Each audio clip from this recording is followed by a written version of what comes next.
जय श्री कृष्णा। राधे राधे दोस्तों, आप सभी को बैकुंठ चतुर्दशी की हार्दिक शुभकामनाएं। हम सभी पर भगवान भोलेनाथ और भगवान शिव का आशीर्वाद सदैव ही बना रहे। आज की वीडियो में हम सुनेंगे बैकुंठ चतुर्दशी की कथा। तो आप सभी लोग हमारे साथ जुड़े रहिएगा और कथा को पूरा अवश्य सुनिएगा। किसी भी कथा को बीच में अधूरा नहीं छोड़ा जाता। हमारे सनातन धर्म में बैकुंठ चतुर्दशी का दिन बहुत खास माना जाता है। कार्तिक महीने में शुक्ल पक्ष की चतुर्दशी तिथि को बैकुंठ चतुर्दशी का पर्व मनाया जाता है। यह कार्तिक पूर्णिमा से एक दिन पहले बैकुंठ चतुर्दशी का पर्व मनाया जाता है। इस दिन भगवान शिव और भगवान विष्णु दोनों की पूजा एक साथ की जाती है। धार्मिक मान्यताओं के अनुसार इस दिन भगवान शिव और भगवान विष्णु की विधि पूर्वक पूजा अर्चना करने से व्यक्ति को मोक्ष की प्राप्ति होती है और इसके साथ ही व्यक्ति के जीवन के सभी कष्ट भी दूर होते हैं। और इस दिन पूजा करने से कुंडली में आ रहे दोष भी समाप्त हो जाते हैं।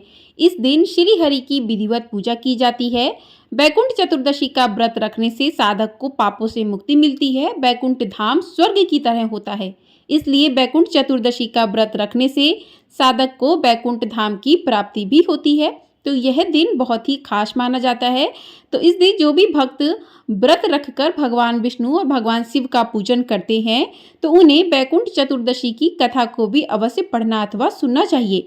कोई भी व्रत हो बिना कथा के अधूरा माना जाता है, तो कोई भी व्रत में कथा का विशेष महत्व माना गया है। तो चलिए आइए सुनते हैं बैकुंठ चतुर्दशी की कथा। तो प्रिय भक्तजनों, बैकुंठ चतुर्दशी की पौराणिक कथा के अनुसार एक बार की बात है, नारद जी पृथ्वी लोक से घूमकर बैकुंठ धाम पहुंचते हैं। भगवान विष्णु उन्हें आदर पूर्वक बिठाते हैं और प्रसन्न होकर उनके आने का कारण पूछते हैं। तभी नारद जी कहते हैं, हे प्रभु, आपने अपना नाम कृपा निधान रखा है। इससे आपके जो प्रिय भक्त हैं वही तर पाते हैं। जो सामान्य नर नारी हैं वह वंचित रह जाते हैं। इसलिए आप मुझे कोई ऐसा सरल मार्ग बताएं जिससे सामान्य भक्त भी आपकी भक्ति कर मुक्ति पा सके।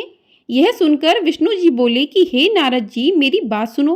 कार्तिक शुक्ल पक्ष की चतुर्दशी को जो भी नर नारी व्रत का पालन करेंगे और श्रद्धा भक्ति से मेरी पूजा अर्चना करेंगे, उनके लिए स्वर्ग के द्वार साक्षात खुले होंगे। इसके बाद विष्णु जी जय विजय को बुलाते हैं और उन्हें कार्तिक चतुर्दशी को स्वर्ग के द्वार खुला रखने का आदेश देते हैं। भगवान विष्णु कहते हैं कि इस दिन जो भी भक्त मेरा थोड़ा सा भी नाम लिखकर पूजन करेगा वह बैकुंठ धाम को प्राप्त करेगा। बोली भगवान विष्णु की जय। तो इस प्रकार से पहली कथा पूर्ण हुई। अब सुनते हैं दूसरी पौराणिक कथा। करोड़ों सूर्यों की कांति के समान वाला सुदर्शन चक्र जो शिव जी ने दिया था श्री हरि विष्णु को। इस पौराणिक मता अनुसार एक बार भगवान विष्णु देवादिदेव महादेव का पूजन करने के लिए काशी आए। वहां मणिकर्णिका घाट पर स्नान करके उन्होंने 1000 स्वर्ण कमल पुष्पों से भगवान विश्वनाथ के पूजन का संकल्प किया। अभिषेक के बाद जब वे पूजन करने लगे तो शिव जी ने उनकी भक्ति की परीक्षा के उद्देश्य से एक कमल पुष्प कम कर दिया। भगवान श्री हरि को पूजन की पूर्ति के लिए 1000 कमल पुष्प चढ़ाने थे। एक पुष्प की कमी देखकर उन्होंने सोचा, मेरी आंखें भी तो कमल की ही समान है, मुझे कमल नयन और पुंडरीक काक्ष कहा जाता है। यह विचार कर भगवान विष्णु अपनी कमल समान आंख चढ़ाने को प्रस्तुत हुए। विष्णु जी की इस अगाध भक्ति से प्रसन्न होकर देवादिदेव महादेव प्रकट होकर बोले, हे विष्णु, तुम्हारे समान संसार में दूसरा कोई मेरा भक्त नहीं है।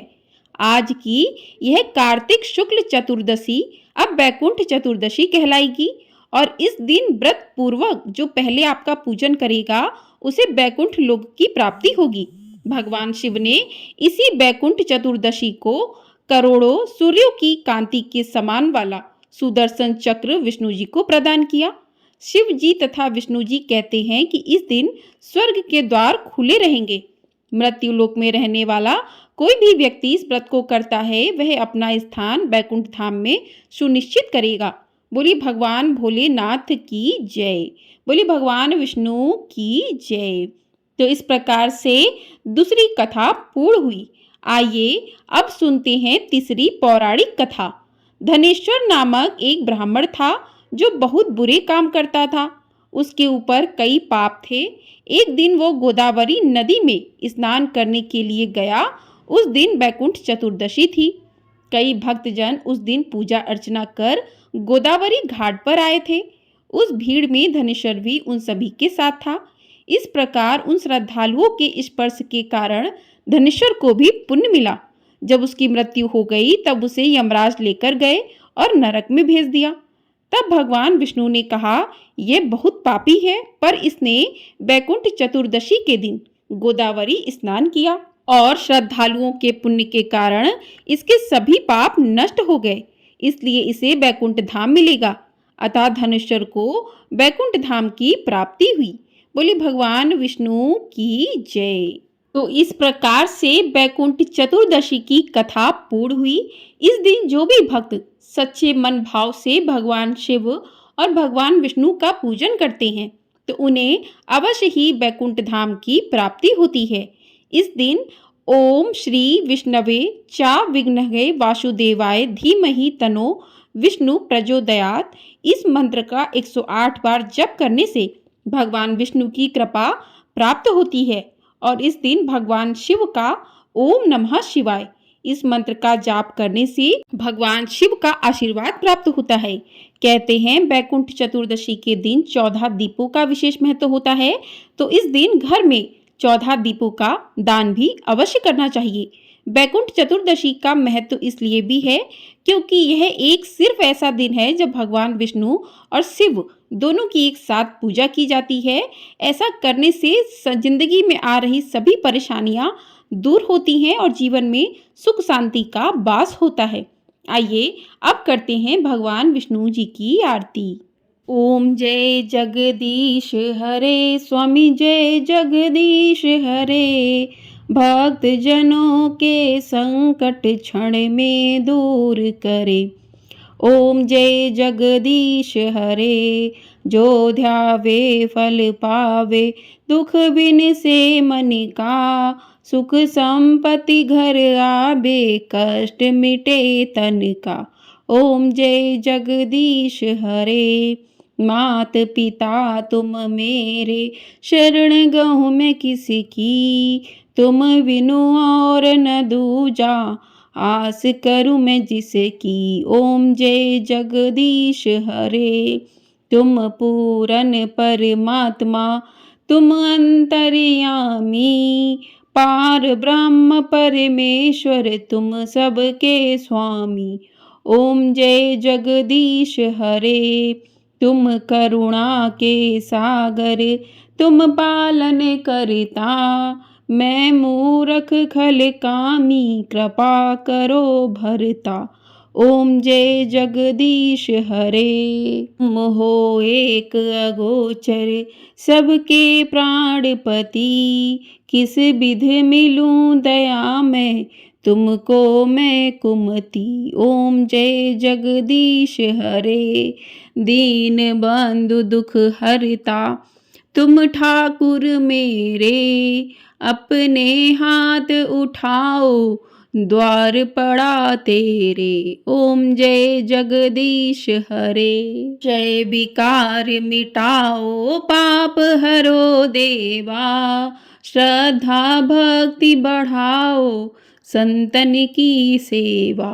ओम जय जगदीश हरे, तन मन धन और संपत्ति सब कुछ है तेरा, तेरा तुझको अर्पण, क्या लागे मेरा।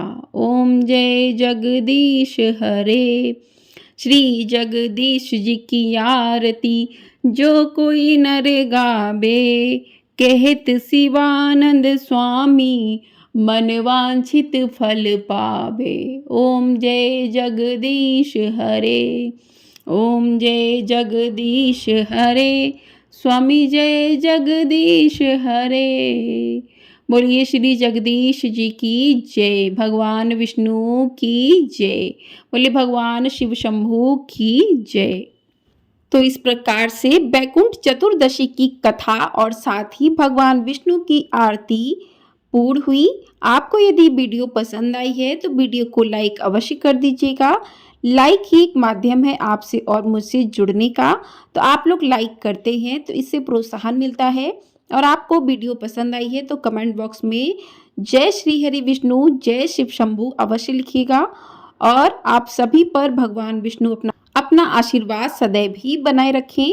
आपको हमारे चैनल पर कार्तिक पूर्णिमा साथ ही सत्यनारायण भगवान की कथा भी सुनाई जाएगी। यदि आप लोग उस कथा को सुनना चाहते हैं तो आप लोग चैनल को सब्सक्राइब करके बेल आइकन प्रेस कर दीजिएगा, जिससे आपको आने वाली सभी वीडियो समय से प्राप्त हो सकेंगी और सभी कथाएं आपको समय से आप लोग सुन पाएंगे। तो चैनल को सब्सक्राइब नहीं किया है तो सब्सक्राइब अवश्य कर लीजिएगा। आपको हमारे चैनल पर कार्तिक मास महात्म्य के सभी अध्याय भी सुनाए जा चुके हैं और आगे जो भी अध्याय हैं सारे सुनाए जाएंगे, तो आप लोग उन्हें भी अवश्य सुनिएगा यदि आप सुनना चाहते हैं। और कमेंट बॉक्स में जय श्री कृष्णा राधे राधे अवश्य लिखिएगा। जय श्री कृष्णा राधे राधे दोस्तों।